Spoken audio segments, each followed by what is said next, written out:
Give me the gladness gleaming, to cheer the wanderer lone and tempest-tossed. No storms can hide that radiance peaceful beaming, since Jesus came to seek and save the lost. Give me the Bible, holy message shining, thy light shall guide me in the narrow way. Precept and promise, law and love combining, till night shall vanish in eternal day.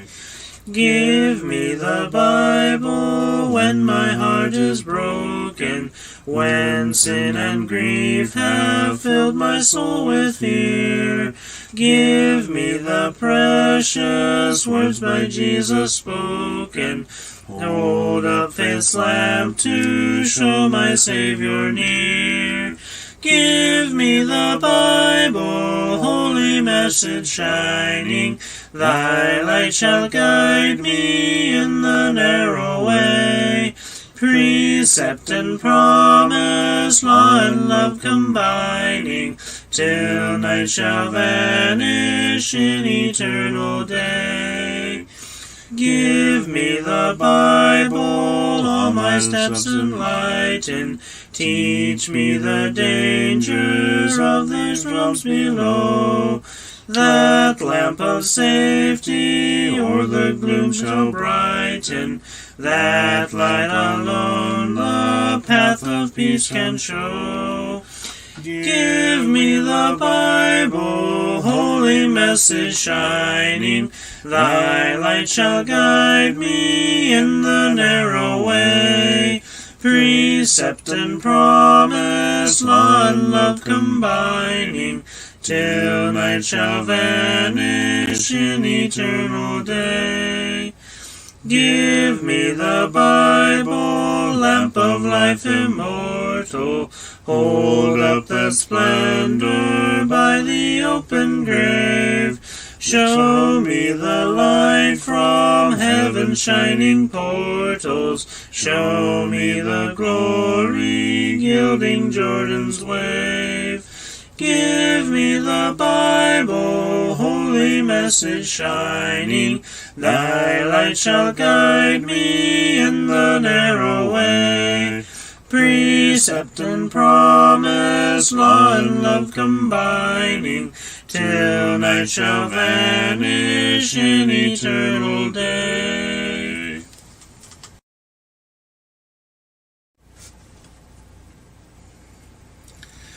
Break thou the bread of life, dear Lord, to me, as thou didst break the loaves beside the sea. Beyond the sacred page, I seek thee, Lord. My spirit pants for thee, O living word. Bless thou the truth, dear Lord, to me, as thou didst bless the bread by Galilee.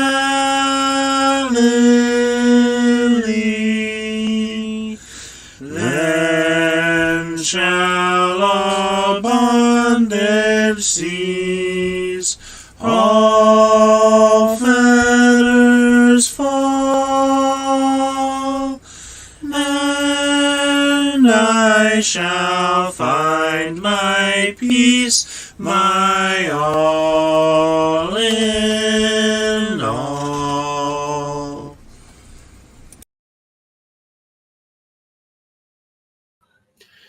Good afternoon. Yes, I am late. Yes, I am here. We think. uh, I hope that everyone is doing all right. I hope those who watch this video here in the future, when it's not live, are doing okay. I hope this video finds you doing well and that you can get some use out of this video. Please stand by as we wait just a few moments, just a few, for anyone to pop in. It'll take a little bit sometimes for Facebook to get it out there.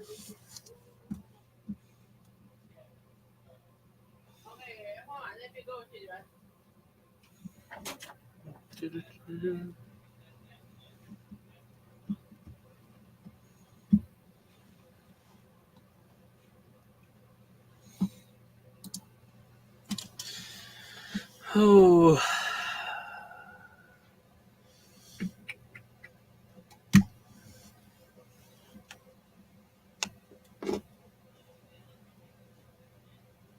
I hope they got everyone tagged and sent in Messenger.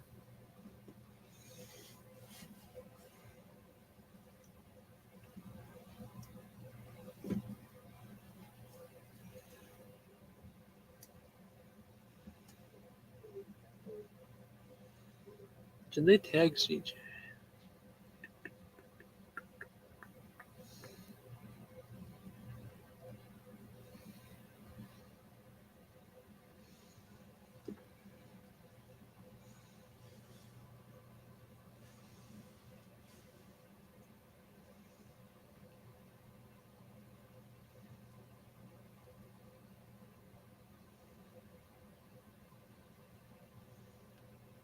Boop. I just did.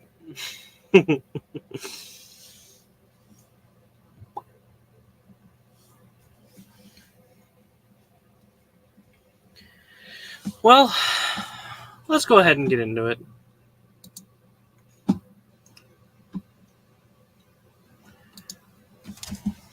We will be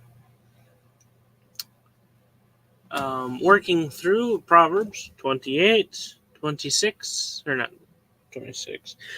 Proverbs 28, 6 through 10. That is our mind shaft of today. Let's jump on in and let's find them golden nuggets. Better is the poor who walks in his integrity than one perverse in his ways, though he be rich. Whoever keeps the law is a discerning son, but a companion of gluttons shames his father. One who increases his possession by usury and exhortation gathers it for him who will pity the poor. One who turns away his ear from hearing the law, even his prayer is an abomination. Whoever causes the upright to go astray in an evil way, he himself will fall into his own pit, but the blameless will inherit good. Proverbs 6 through 10.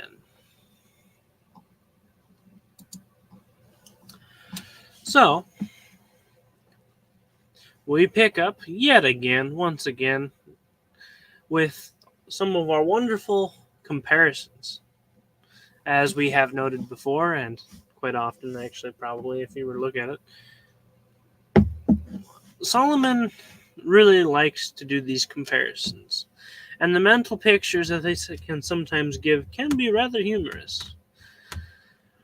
But in our first verse here, he makes the comparison between the poor person and the rich person.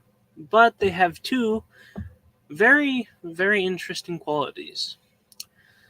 He says,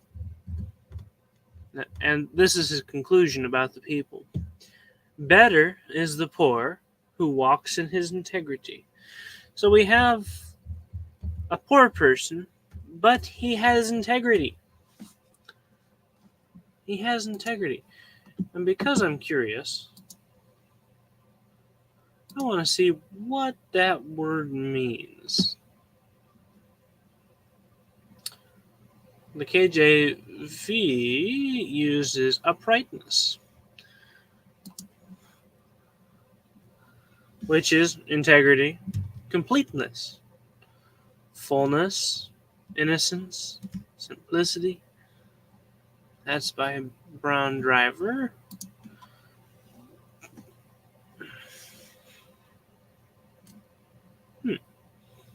And basically the same thing from Strong's. Interesting. But it's completeness, innocence,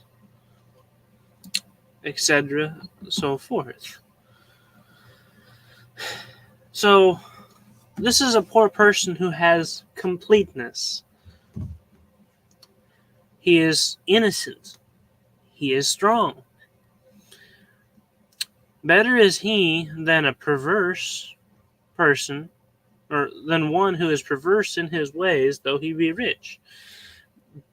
Solomon makes the point that it is better to be poor, but be complete and innocent, than it is to be perverse, or backwards, wicked, etc., and be rich. It's better to be the poor person in this situation. So our first nugget of the day is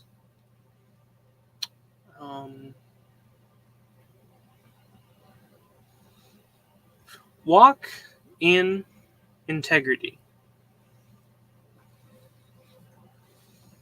Walk in integrity. Doesn't matter whether you're poor or whether you're rich. Just strive to walk in that integrity.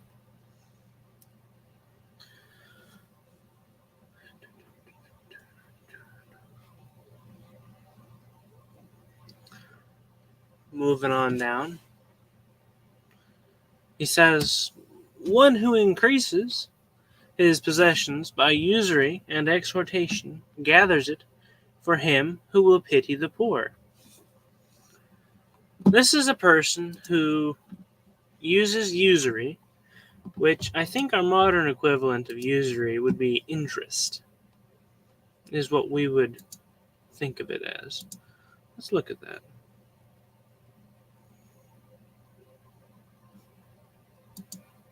Usury. Interest on a debt. Yeah. So in our modern definition is interest. One who increases his possessions, one who gets wealthy by using usury and exhortation, he gathers it for the person who will pity the poor.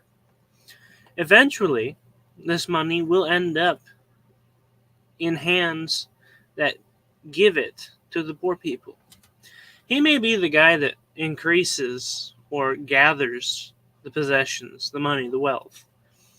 But eventually, one way or another, it will end up into the hands of the poor people. In verse 9, he says, one who turns away his ear from hearing the law, even his prayer is an abomination. This is a person who is stubborn, who deliberately refuses to hear the law, one who turns away his ear. If you'll cast your mind forward into, I think it was Ezra. I think it was Ezra. Actually, technically, it's backwards on the scale. But anyways, if you'll cast your mind to the time of Ezra, back when Israel was returning from being captives, how he would gather everyone together and he would read the law to them. And that's kind of what I picture in this sort of sense. One who turns away his ear from hearing the law. This is a person who's in the crowd, who has the law being read to them, but he refuses to listen. He turns away and walks off. He made the conscious decision to not listen. He turned away his ear. And Solomon says even his prayer is an abomination.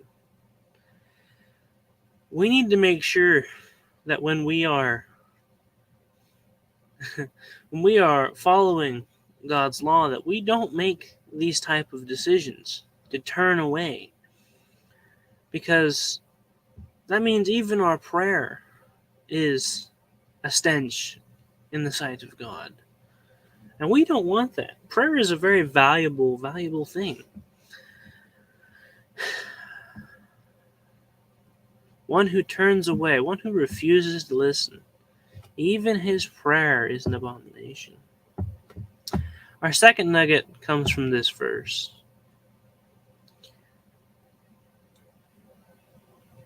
And I'm thinking it probably goes something along the lines of,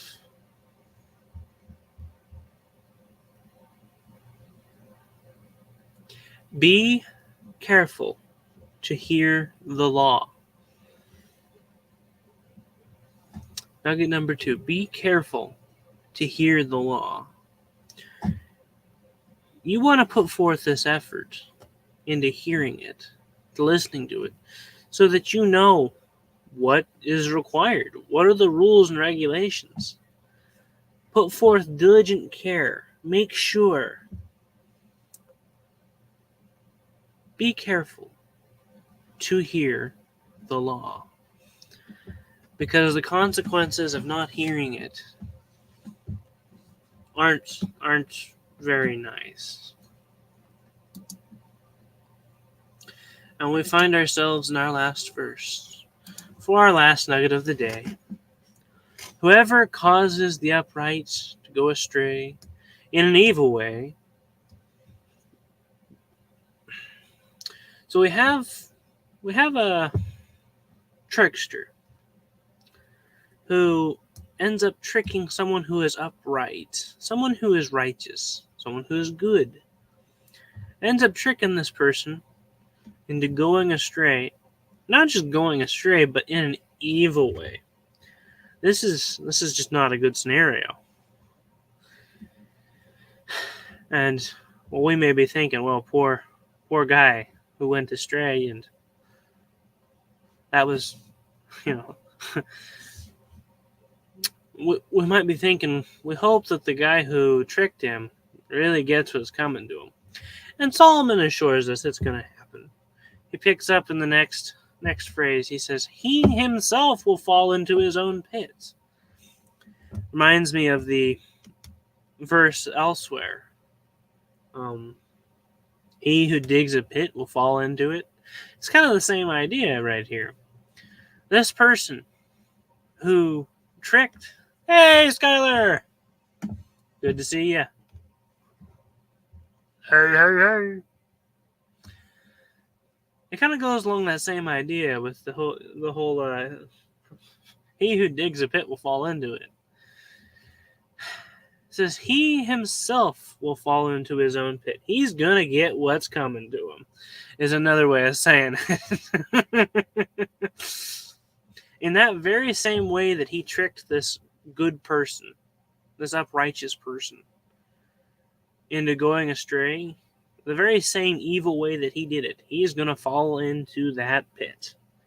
He's going to get what's coming to him. But, we have a change in thought here, but the blameless will inherit good. Those who are blameless, those who are pure, innocent, they're going to inherit good. One way or another, they're going to end up with good. They're going to receive good for being blameless. Whether it's physical good or whether it's spiritual, more than likely it's spiritual, but one way or another, they're going to end up with good. By being blameless, they're going to get good news at the end of life, etc., so forth. The blameless will inherit good. So we actually have kind of 3 different levels in this one verse here. We have the person who tricks a good person into going astray evilly. We have him, the upright person, and we have assurance that the trickster is going to get what's coming to him. He's going to fall into his own pit. And we have the blameless person who's going to get good. He's going to inherit. He's going to receive good things. Whether it's actions or possessions, spiritual good, strength, etc., so forth. Doesn't matter. One way or another, he's going to inherit good. So our third and final nugget for the day is, well, we're going to do kind of a two-part one on this one. Be careful not to, how do I want to phrase it?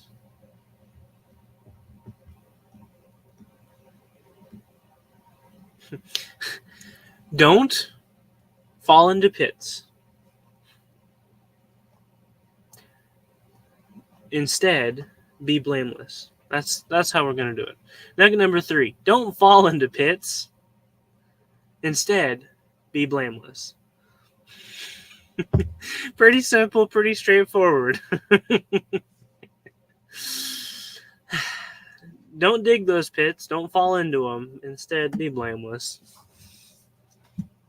That's our third and final nugget. Don't fall into pits. Instead, be blameless. So, our nugget run through. We have our first nugget coming from verse 6, which, very simply, we don't have to make these complicated, folks. A lot of lessons in life are pretty simple when spoken. Maybe doing them isn't so hard, but maybe doing them is a lot harder than speaking them. But we can say them simply. Walk in integrity. Simply put. Whether you're poor, whether you're rich, it's better to walk in integrity. So, nugget number 1, walk in integrity. Nugget number 2 comes from verse 9. Be careful. How did I have that? Be careful to hear the law. We don't want to miss it. The consequences of missing it isn't good. Be careful to hear the law. And our final nugget, nugget number 3, don't fall into pits.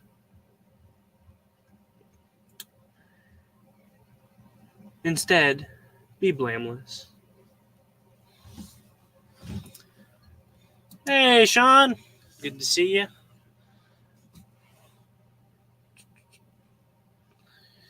He says, I didn't know that you were live or I'd be watching. Well, I had someone else do the tagging, so I don't know. But we're glad to have you here. You caught the run through. At least a second. Yeah. Anyways. It's good to see you. Glad you're here. Same to Skylar.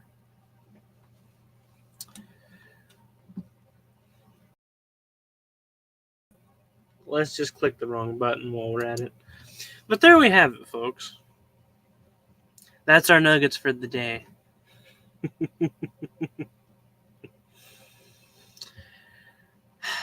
Thank you for being here. Thank you for picking up them shovels and pickaxes.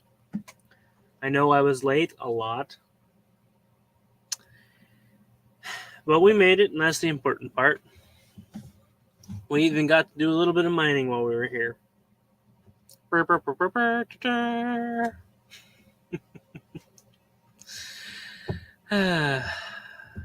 Skylar says, thank you, Ocean. You're welcome, Skylar. Thank you for being here. But as we're known to say, better late than never. So, y'all, thank you for being here, for picking up that shovel, that pickaxe. Sean, there is a replay so that you can go back and watch it. Till we meet again, God bless you all. Thank you for jumping in that minecart with me. It's been a pleasure. Y'all have a wonderful rest of your day. Love you. God bless. Bye-bye. Pip, pip. We'll see if it'll work for me. No.